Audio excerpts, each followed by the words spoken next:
What's up guys, this is Bea Sensei. In today's video, I'm going to be showing you how I got my Bea to 1000 trophies in Solo Showdown. I'm going to be going over some replays, and I'm going to give you some tips so you can push your Bea high in Solo Showdown as well. But before we get into the video, just want to remind you that I did live stream my Bea push from 950 to 1000.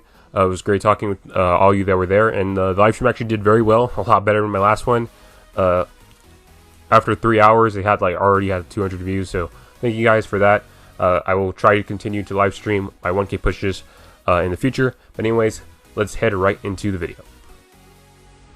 Alright, taking a look at Bea stats here. As you can see, her health is very low at 3,360.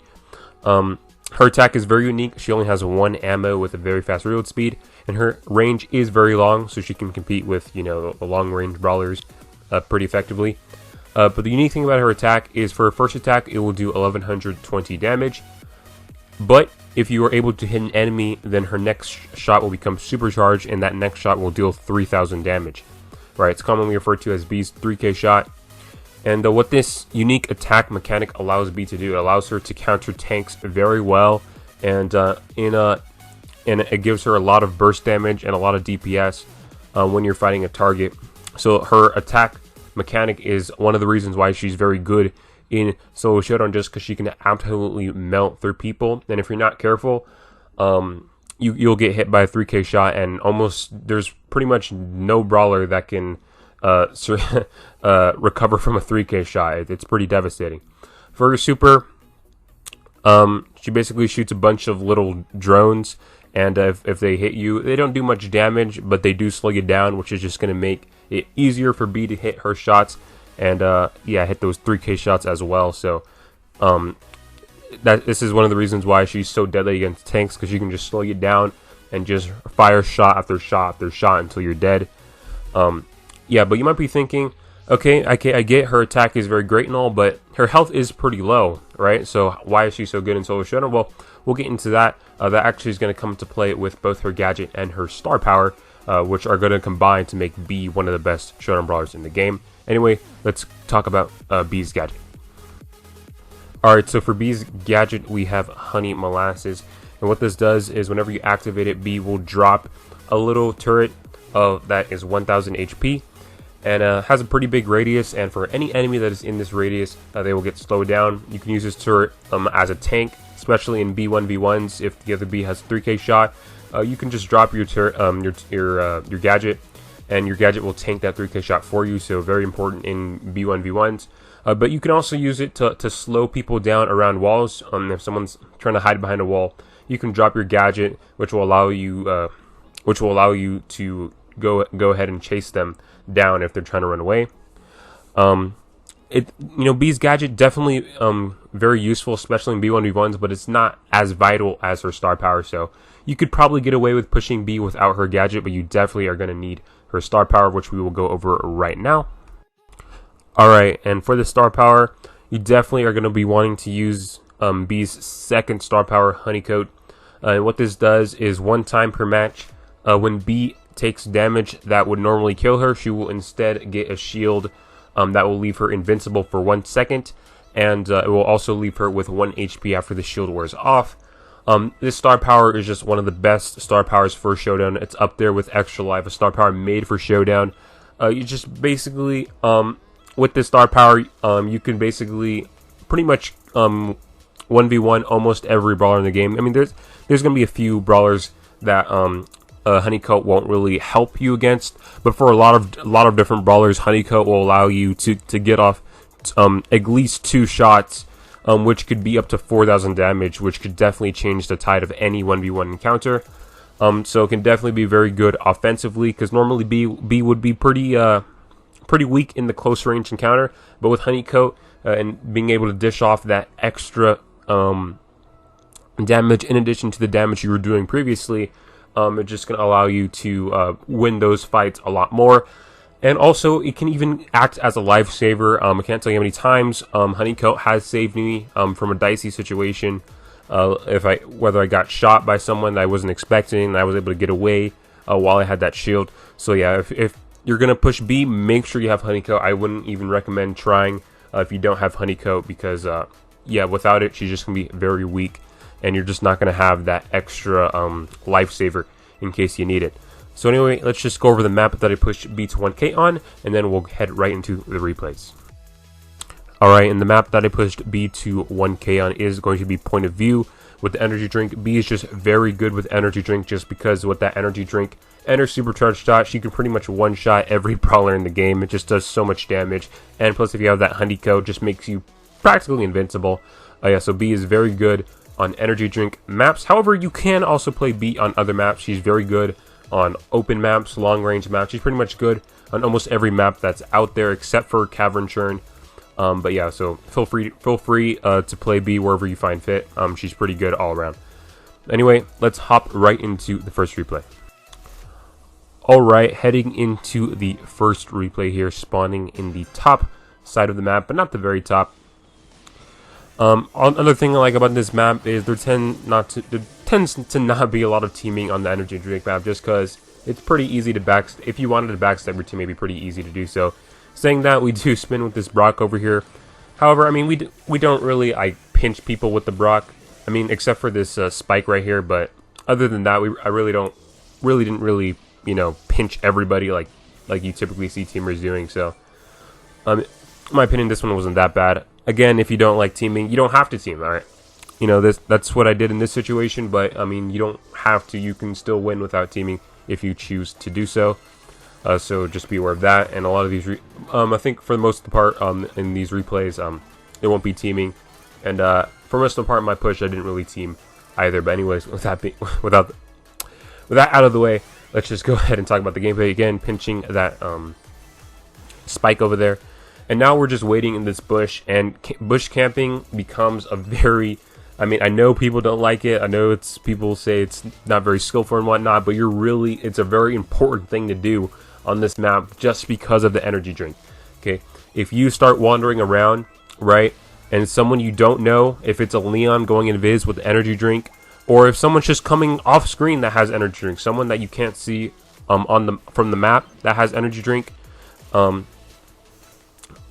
you can die super easily, be caught off guard, and you be caught off guard. They'll just come right into your face, and then boom, you can't really react to it.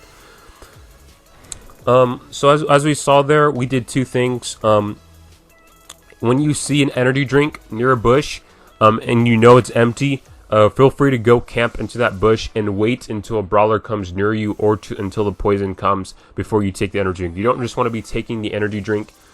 You don't just want to be taking the energy drink and just looking for people. Okay, you want to have guaranteed kills with your energy drink, and so unless the poison's coming in, I recommend waiting until you see someone that you can kill. Anyway, just pinching this Prima over here, and I realize I'm not going to be able to beat this Brock with 6 power cubes, so just go ahead and sacrifice myself to save time. Anyway, let's head into the next replay. Alright, heading into the next replay here. Also in the last replay, you saw how I used my gadget to slow that Piper. Also important thing with Bea and her honeycomb, just because you have honeycomb doesn't mean you should be going aggressive. Bea does have low HP, and you shouldn't really be wasting your honeycomb. So another thing that you saw when I was doing my Piper is I was trying to bait out her shots, right? Because Bea, you really don't want to be taking damage. You want to be doing the damage with Bea. You don't want to be taking the damage with Bea. So keep that in mind. You really want to save your honeycomb in case you're going to need it in a defensive counter. And as we but before we get into that, just getting this easy kill on this nanny who didn't really do a good job of checking the bush there. Then we'll be back to the topic at hand. You really want to be preserving your honeycomb unless you need it to get a kill, to get out of a situation. Like if there's a brawler in your way and they're not going out, then you sometimes you just have to use honeycomb. I mean, that's just the reality. Or if a brawler's rushing you and you're not going to be able to get away in time, sometimes you're going to have to use honeycomb to get the kill in those circumstances. But for the most part, you want to be saving it because you only have one per match. Just like 8-Bit's Extra Life, you don't just want to be going super aggressively, baking on the fact that you have another life to play with. You want to be saving that for the most crucial moments. So same thing with honeycomb. Anyway, like I said before, just if there's an energy drink nearby you, just camp on it to make sure no one else can get it. a very important thing to do. And if you see someone that you can kill super easily coming your way, then you just pop the energy drink and you can take care of them. Also, if you see another energy drink spawn you, it's okay to take one because you already have another one. So that's another tip there. Now here, I fake like I'm going for the bull, but then I go and attack the surge. And the reason why I do that is because the surge was going to be a bigger threat for me than the bull. I can take out this bull super easily. And you might be thinking, how are you going to do that, right? He's behind the wall. You're just going to play Ring Around the Rosie? Well, this is where the gadget comes into play. And now it slows him down so I can catch up to him. And now I'm in a position where, I mean, as you can see, being the bee just absolutely melt the bull. Anyway, let's head into the next replay. Alright, heading into the next replay, as you can see from that last one, you can just see how strong Bea is against tanks there. Just absolutely melting that bull. This is one of the best spawns in this map by far. One thing that I don't like about this map is the box spawns. I mean, we got three here, but sometimes 5 boxes spawn here, which I think is just ridiculous. That one spawn area can have 5 boxes. But yeah, you have those 2 boxes there, and then there's a box there, and I believe there's 2 more that can spawn up to the top there. So 5 boxes can spawn here, which is kind of crazy.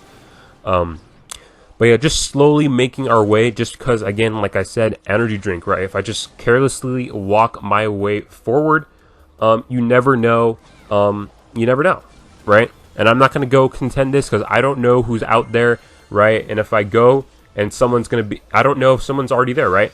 Like that Carl, if I went out, that Carl would know where I am, and I would be in a very dicey situation. So don't just always go for energy drinks. It can be a very risky thing to do. Only go for the energy drinks you know you can get. All right, do not go for the energy drinks that are kind of sketch, or you're not sure if there's any brawlers nearby. Then just don't go for it. All right. Leon can be very deadly on energy drinks. So you got to be careful of Leons, especially. Just keep tabs on where they are, just because if a Leon has energy drink and goes in Viz, can be a big problem for you. Now we're able to get this energy drink. I'm gonna try to get this Leon out, pushing him back, right, using our energy drink. And one thing about having energy drink, if you get an energy drink spawn, you can kind of bully your way to another energy drink spawn, because obviously for the most part, people aren't gonna try to fight you for the energy drink if you already have one, right? Because your damage is like tripled. So I mean, if they can just get one shot, most people that are smart are not going to try to contend you if you have an energy drink. So, as I said before, waiting till the poison came in, and now I'm just seeing who I can kill right now. Now this Leon did go into Viz, and he had an energy drink, so I was very sussed out, as you can see.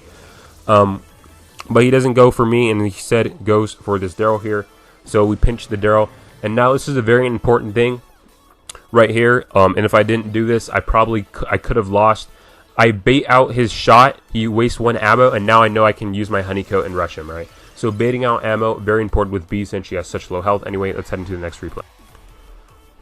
Alright, heading into the next replay here, spawning on the top. Now I want to talk about matchups real quick, matchups that are good to go after, and matchups that you can struggle against. Okay, against the 8-bits, the Pams, the Carls, against all those tanky long-range brawlers, you're going to want to be using your range. If you don't, you just don't have the health to tank the damage output that they will be doing. So if you're facing an 8-bit, keep your range, and if you keep your range, you can actually take an 8-bit down. If it's in an open area, you have the range advantage, but once you step into that 8-bit's range, that's when things go south. And once 8-bit gets his turret, it can be very hard to deal with an 8-bit, just because you're going to be wasting your low damage 11-20 shots just trying to take out his turret, while he all the while is going to be able to still do his full 2,000 damage to you. So this Tara is about to come, so I was about to go for the energy drink, but then she retreats, and so I don't get the energy drink. Making sure just not to overreact to things there. But yeah, like I said, with all those ranged brawlers, it's very important to keep your range, because if you don't, things can end badly for you. Because once they get their turret, it's gonna be very hard to take them out, especially brawlers like Pam, who can heal up the damage that you deal to them very well.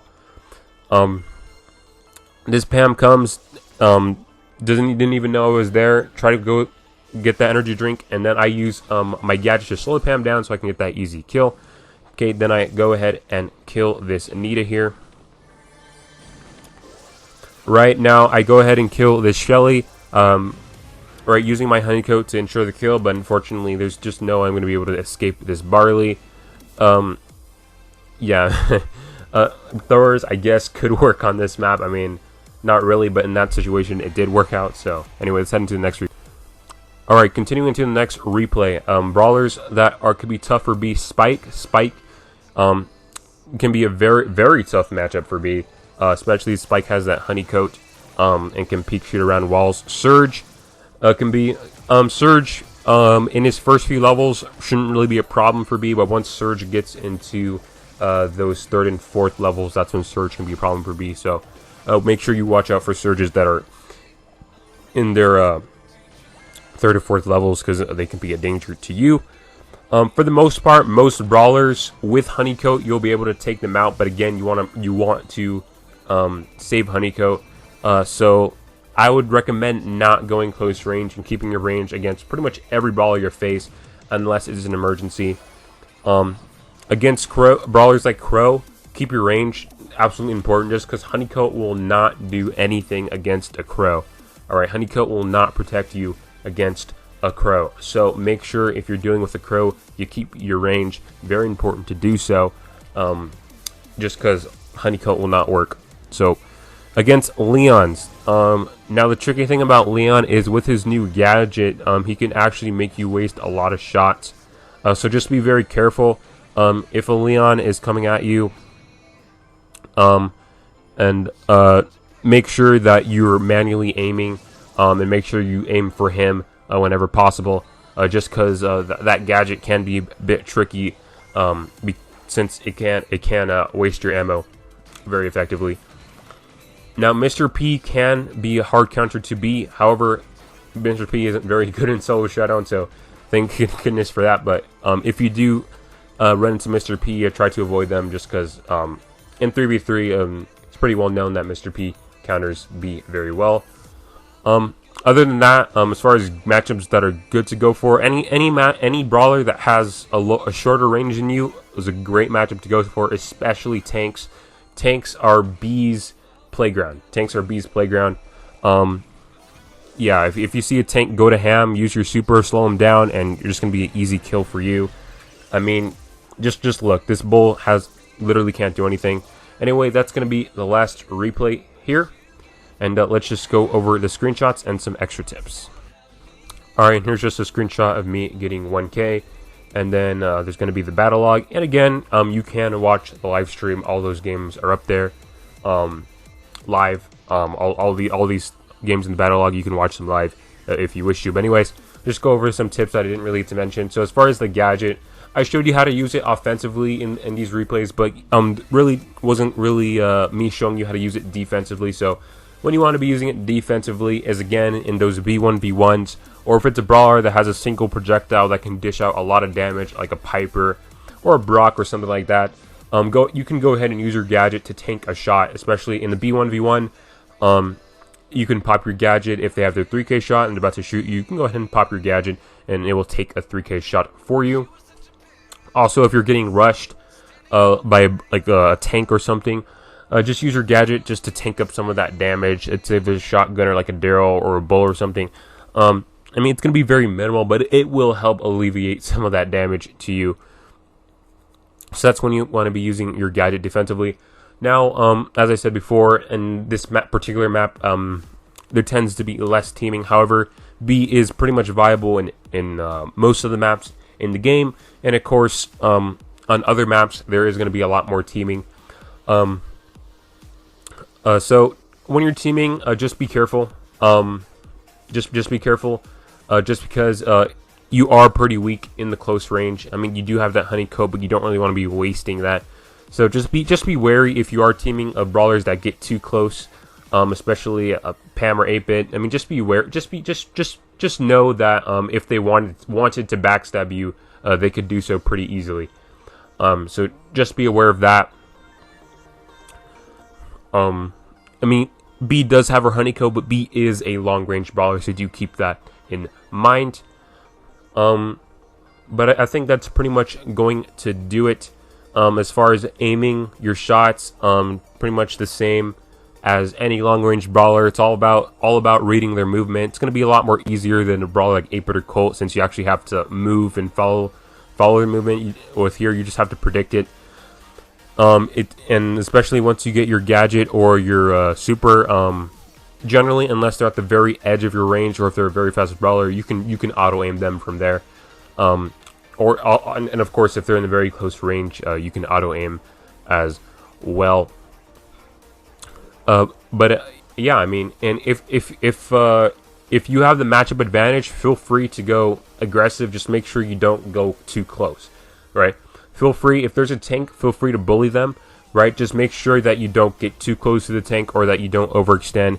And, you know, if the tank goes behind a wall or something, you know, you just got to know when you're like, is it okay for me to leave the positioning I already had? Like, if I already had a good position, right? Is it worth it for me to get out of my position to pursue someone?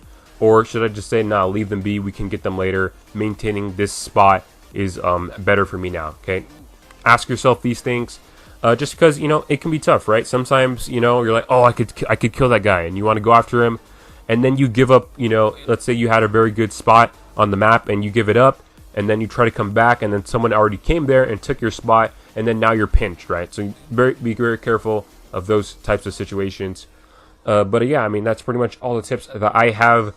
Thank you guys for watching this video. Again, go ahead and check out my live stream if you haven't, so you can see these games live, and you can see the chat reactions and whatnot. If you like this type of content, if you like seeing tips about 1K brawlers in Solo Showdown, this is my 13th rank 30. So you can go, I have videos on all my others, so you can go ahead and check those out. We have 8-Bit, we have Crow, we have Bo, I mean, we have Gene, we have a ton. So go ahead and check those out. Make sure to like, comment, subscribe, and share. If you have friends that play Brawl Stars, and you know they want some rank 30s, you know, feel free to share with them as well. But anyways, that's gonna do it, guys, and peace.